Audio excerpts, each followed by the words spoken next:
Salve, salve família, um grande abraço a todos. Estamos no ar mais um vídeo aqui do canal Giro Vascaíno nessa sexta-feira, aonde a gente vai falar que o disco virou. Após duas derrotas seguidas, o Vasco precisa vencer o Juventude amanhã em São Januário para tirar essa negatividade em relação ao Campeonato Brasileiro.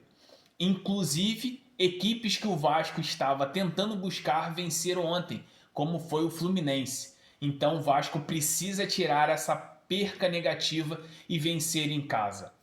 Vamos conversar aqui um pouquinho aqui sobre a condição do que a projeção em relação ao Vasco dentro dessa temporada. O que nós podemos esperar, eu vejo que tem muitos torcedores com uma linha de pensamento totalmente equivocada de largar mão do Campeonato Brasileiro. Enfim, acho isso totalmente desnecessário, mas a gente vai estar trocando essa ideia.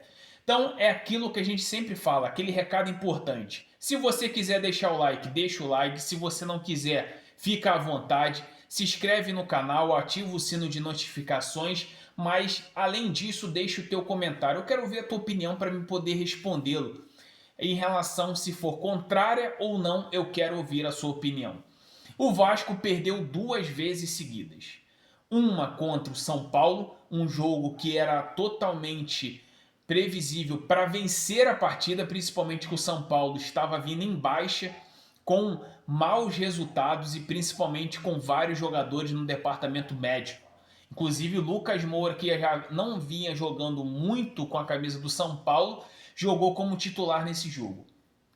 Ali naquele jogo contra o São Paulo, o Vasco entrou muito soberbo, muito com salto alto, achando que podia vencer a qualquer momento, isso muito por conta da sequência de vitórias que o Vasco vinha tendo, tanto contra equipes que estavam lá em cima na tabela, mas também equipes de meio de tabela. E aí, o sucesso subiu a cabeça, a questão da Libertadores possivelmente mexeu muito com esse elenco, porque mais uma vez o time do Vasco ainda não tem preparo psicológico para assumir uma bronca que é estar na Libertadores. E o que eu falo isso é com dor no coração, porque eu queria ver o Vasco ano que vem na Libertadores, mas a gente consegue ver que o psicológico dos atletas, o psicológico da mente da equipe é uma mente ainda que está fragilizada. E por mais que o Fernando Diniz é psicólogo, que tenta motivar os jogadores, que tenta colocar sempre um outro lado da moeda, chega nos momentos cruciais o Vasco rateia, como foi o ano passado. O ano passado foi exatamente a mesma coisa. O Vasco ali estava ali na zona da Sul-Americana, se conseguisse mais duas ou três vitórias, iria para pré-Libertadores ou Libertadores de forma direta e rateou. E nessa temporada a mesma coisa. Um jogo contra o Botafogo é um jogo que você poderia, um clássico, jogando fora de casa, o tapete de grama sintética influencia no resultado.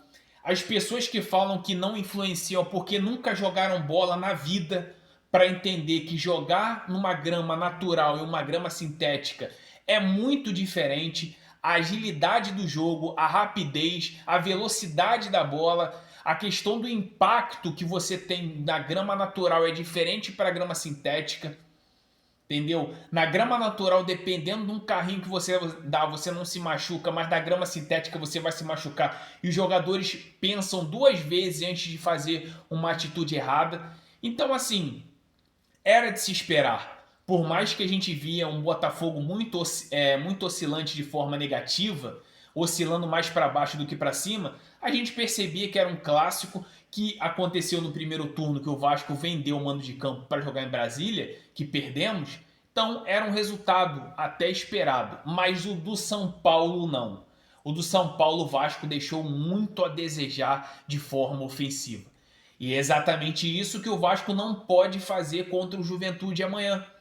O Vasco simplesmente precisa vencer o Juventude e depois desse jogo do Juventude que vai entrar a data FIFA, que para mim a data FIFA não serve para merda nenhuma, simplesmente serve para os jornalistas, os canais fake news, começarem a plantar Hulk, Robinho, Neymar, Renan Lodge, Nino, entre outras companhias limitadas, porque a gente sabe muito bem que é um caminho que essa galera usa para tentar arrecadar mais um dinheirinho para lá aquele final do mês o YouTube poder bancar o salário dessas crianças. Então eles simplesmente utilizam só por isso, não pensando em credibilidade e outras coisas.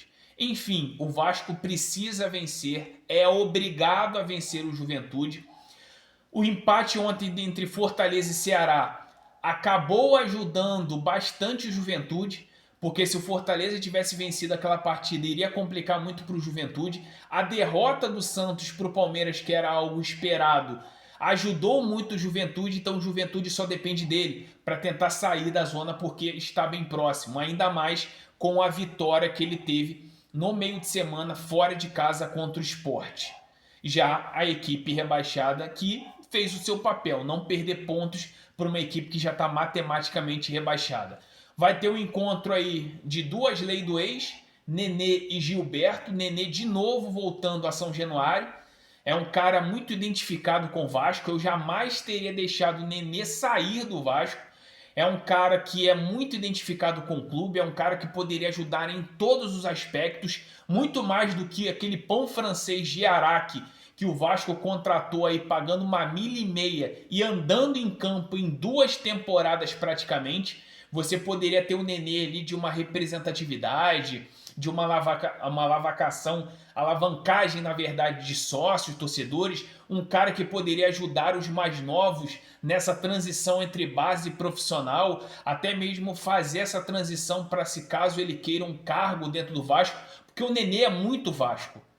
O Nenê se encaixou muito com essa cruz de Malta. O Nenê representa hoje os vascaínos. Infelizmente, abdicaram, largaram mão dele, deixaram ele sair.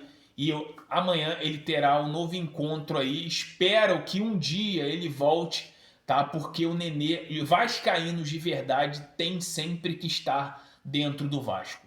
Então o Vasco vai precisar vencer. O Vasco ali tá a perigo, porque o Corinthians vai jogar em casa. Se o Corinthians vencer a partida, o Corinthians ultrapassa. Outras equipes podem encostar no Vasco, como o Grêmio, por exemplo. Então o Vasco vai precisar vencer. O Vasco teve a sorte de realmente ali... O São Paulo tem empatado, o Fluminense acabou vencendo, o Mirassol estagnou, o Botafogo subiu. Então o Bahia perdeu. Então foi uma rodada aí, entre aspas, favorável, que poderia ser pior, mas o Vasco precisa subir degrau a degrau, até porque a sequência depois da data FIFA é uma sequência indigesta, onde que você tem Grêmio e Bahia fora de casa e depois você tem um Internacional. Aí vem o grande questionamento que boa parte da torcida vem comentando em rede social. Ah, faz os 45 pontos e larga o Campeonato Brasileiro. Desculpa, se você tem esse pensamento, você está totalmente errado. O Vasco, para você não sabe, a cada posição que você tiver no Campeonato Brasileiro é mais um dinheiro para dentro do clube. O quanto mais o Vasco tiver em posição, é melhor financeiramente, principalmente para no final do ano, o Vasco, eu quero contratações. Mas se você quer contratações, como que você está falando para o Vasco se abdicar do Campeonato Brasileiro e focar na Copa do Brasil? Se a cada posição que você tem ali no final da temporada te rende um dinheiro até maior, existe uma diferença entre o 9º colocado e o 8º, muito grande, de talvez 3, 4 milhões aí, que pode ajudar no salário de um jogador bom.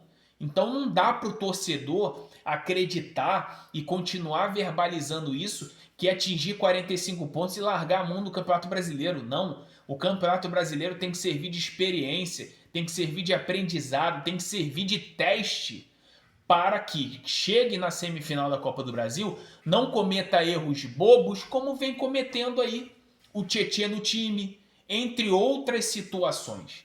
Então o Vasco precisa usar o Campeonato Brasileiro para vencer jogos, conseguir garantir o máximo de ponto possível, conseguir ficar numa boa colocação para lhe render um bom dinheiro e usar o Campeonato Brasileiro para testar formações novas, caminhos novos, estratégias novas, como diz o Capitão Nascimento, estratégia num combate.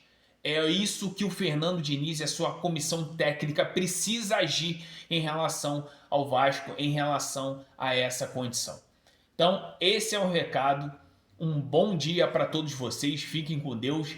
Amanhã, possivelmente, eu devo fazer uma live para a gente trocar uma ideia de pré-jogo. Então, fiquem ligados, ative o sino de notificações ou sempre entre ali na aba da comunidade que eu sempre comunico a vocês aí os nossos horários. Um grande abraço a todos, estamos juntos, uma ótima sexta-feira para todos vocês. E se você gosta aqui do canal, gosta da representatividade, dá aquela moral, deixa o like, se inscreve, compartilha e deixa o seu comentário que é muito importante.